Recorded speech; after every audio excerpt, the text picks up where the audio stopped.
Hello my friends, my name is Pavel Turban, I'm a regulated Canadian immigration consultant, and today we'll talk about study permits. And for those who are interested in applying for study permit, we'll expand more on required documents. And as usually, my friend Jamak will help me with his questions from students from ITD Canada that he usually receives. Hi Jamak. Hi Pavel, how are you today? Good, how are you? Good, good. Let's start with a very, very basic question, just kind of to get the conversation started. What is a study permit? Okay, so study permit is a document, official document that a student will get from Immigration Canada, and without this document he cannot study in Canada. So it's a legal document that will empower student to study in Canada. Okay, and that's issued only for, I've heard, designated learning institutes, is that correct? Correct, yes. Okay. So, and maybe I'll tell you. Yeah, what is it? I'm just wondering what kind of designation do you have to become a designated learning institute? Designated learning institution is a Canadian school that is in the list of approved list of schools in Canada that are approved by the Canadian government, right? So if you want to study in Canada, you have to make sure that your school that you want to study is in this list, right? Because not every school is in this list, and you cannot get study permit if your school is not in this list.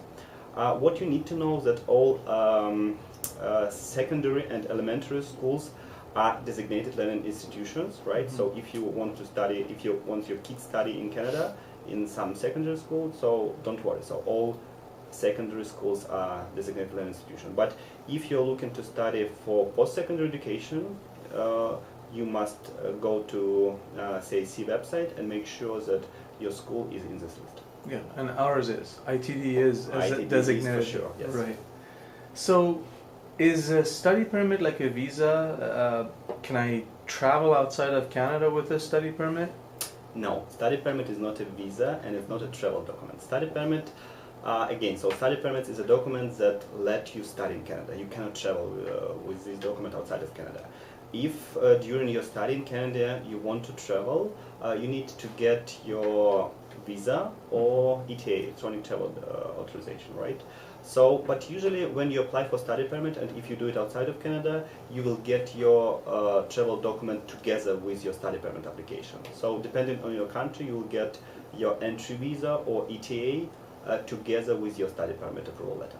Okay, so do I need to apply for a visa separately when I apply for a study permit, or does it come with it? So when you apply for study permit, you just do your study permit application, right? Mm-hmm. So if your study permit application was approved, you will receive a letter where it will be stated that, okay, so your study permit was approved, and when you will send your passport to stamp visa, so when you will send your passport to the embassy or visa center, like together with this document, you will receive a ETA or visa. Okay, that's interesting.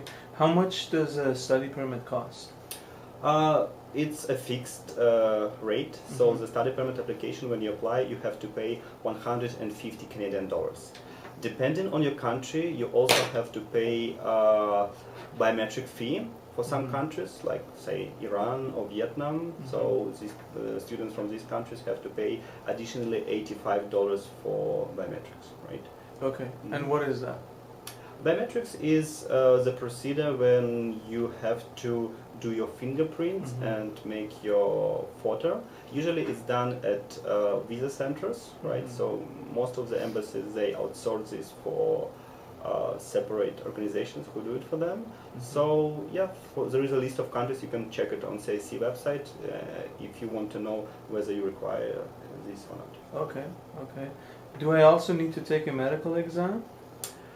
In most cases, yes. So all students who study in Canada, who want to study in Canada, they do need it. However, when you will receive your approval letter, it will be stated, it will be written there by the visa officer if in your case you need to go, you need to do this medical examination or not. Okay. Usually how long does it take to get the study permit? How long would I be waiting once I've applied? It depends on your country of origin, right? So basically, I see in my practice, I see cases where study permit was approved in a week, and up to maybe 3 to 4, sometimes to 5 months, again, Wow. depending on your country, right? So some countries have more applicants, some less, and yeah, so you can expect that. Usually, if you want to know exact time, you better check again the processing time on CSC website. So you go to CSC website, write that you want to apply for study permit, you choose your country from the list, and there you will see the average waiting time for your country. The approximate wait time. So Right. say again, if we're talking, for example, my last case was a student from Iran, so now waiting time is in Iran is 11 weeks. So Wow. almost 3 months, so it's Almost quite long. 3 months, Yeah. yeah. Okay. And once I've gotten my study permit, how long does that allow me to stay in Canada?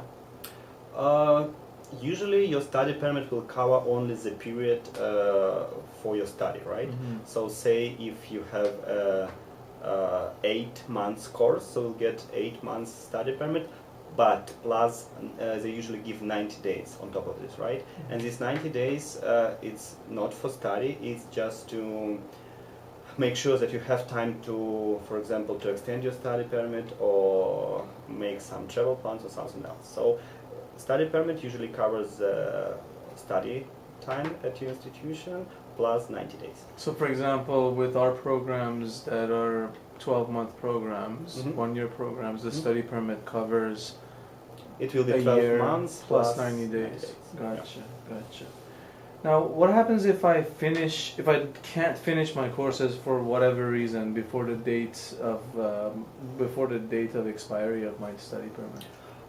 You have to extend your study permit, and again it will be extended for the period that you will require. For example, if you need additional, let's say 3 months, so you write it in your explanation letter, and again, so they will issue you a study permit for the period you need to finish your study plus 90 days. So I'd have to get a letter from the school or something that says this is left from my study, or how does that work? Maybe, you know what, maybe at the end of this video we will I will tell you the list of required documents. So yes, so letter from the school is one of the documents, but the list is longer, right? So okay, well let's do that. What documents do I need to submit an application for the study permit? Sure, let's talk about documents. You know what, just to mention all of them, because it's very important, I'll take this paper with the list. Make sure we don't want to miss anything. That's a good idea. Right, yes. So usually with every study permit application, you need to provide the proof of acceptance from the school, and it will be the letter of acceptance. Yes, that's letter of acceptance. We'll talk more about this one. You need to provide your proof of identity and proof of financial support, right? So these are the main documents. And now let's expand more on each of the documents, right? So proof of acceptance. So proof of acceptance will be your letter of acceptance from school, right? So for any program that you apply, your school have to issue you a letter of acceptance. And letter of acceptance can be a full letter of acceptance, meaning non-conditional. And in some cases there are conditional letter of acceptance. For example, if the program requires that you provide them a certain level of your English proficiency, right? So you have to undergo some, for example, testing or something. If you, in most cases, students provide IELTS test or TOEFL test or any other English test, right? But in many cases, again, students don't have it ready, or they don't have the required level of English. In these cases, the institution, university or college will ask them to go through the pathway program. And in this case, it's a school requirement, right? And in this case, they will get a conditional letter of acceptance, right? So again, so letters of acceptance. So for this video, let's stop on this one. So it will be a letter of acceptance from school, right? Okay, so next one will be proof of identity. So for proof of identity, it will be passport copy and photo. So photo requirements you can find on CAC website. You should follow whatever is written there. Make sure that the photo is not older than 6 months. Okay. So sometimes students have problem with this one, right? So make sure that it's not outdated photo. Now, very important, so proof of financial support, right? You have to make sure, you have to you have to prove with the officer that you have enough money to study in Canada, right? Okay. And in most cases, you show that you have some money on your bank account. Mm-hmm. And if we're talking about bank account, visa officer usually wants to see that you have that you provide bank statements for the last 4 months, at least 4 months. You can show more, but Okay. on average you show the bank statement for the last 4 months. If you are employed at the moment, you can show your pay stubs, you can show employment letter from your work. If you have some kind of sponsor that can provide you with financial assistance, say your parents or someone else, your relative, you can additionally provide a support letter from your sponsor. Any properties that you have, you can provide property ownership. So all in all, it will be a financial support document, right? How much money are they expecting to see? Like how much a month are they thinking that it costs you to live in Canada? Okay, now this depends on at which part of Canada you want to study. Let's right? say Vancouver, for example. Sure. So we can divide all Canada into, say, all Canada and Quebec.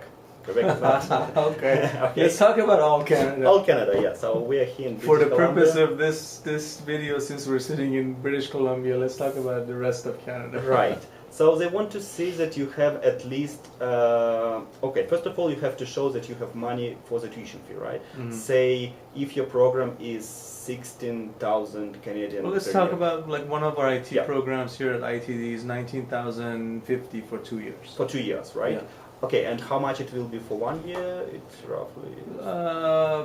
16, 17, something like that.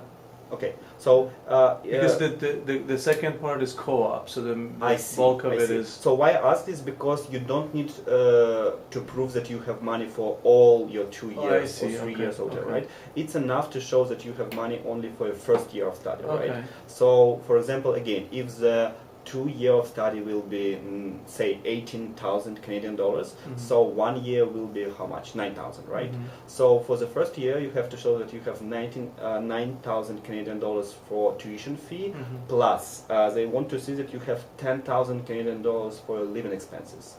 For that's for the entire year?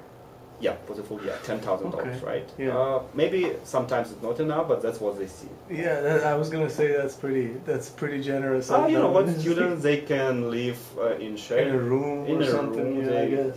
yeah, absolutely. So they have different That's options. less than $1,000 a month. Students, yeah, we're all Yeah. students, and yeah. That's so, good. No, I'm saying that's good. Yeah, that's good, that's fair. So you have to show that you have money for your tuition fee plus living Plus expenses $10,000. for the first year, right? Mhm. So again, so in our case, if tuition fee is 9,000 plus 10,000 tuition fee, so you have to show at least 20,000 Canadian Mhm. for your first year of study, right? It's for most of the Canada. For Quebec, they want to see the same, but they want also to see 11,000 for your first For year your of living study. expenses. Yeah, for Okay. living expenses. If you want to travel with your family member, say spouse, right? Mhm. So you need to add to living expenses additionally 4,000 Canadian, like for a Mhm. spouse, and for any other additional family member, like for example your child, Child or or yeah. So you need to add another 3,000 Canadian, right? Okay. Yeah, but most students, they travel by themselves, so it will be 10,000 plus the 10,000 tuition fee plus for tuition 1 year. fee. Yeah, Okay. that's a simple That's answer, fair. right? Yeah. Now, it will be very good if you will provide the letter of explanation.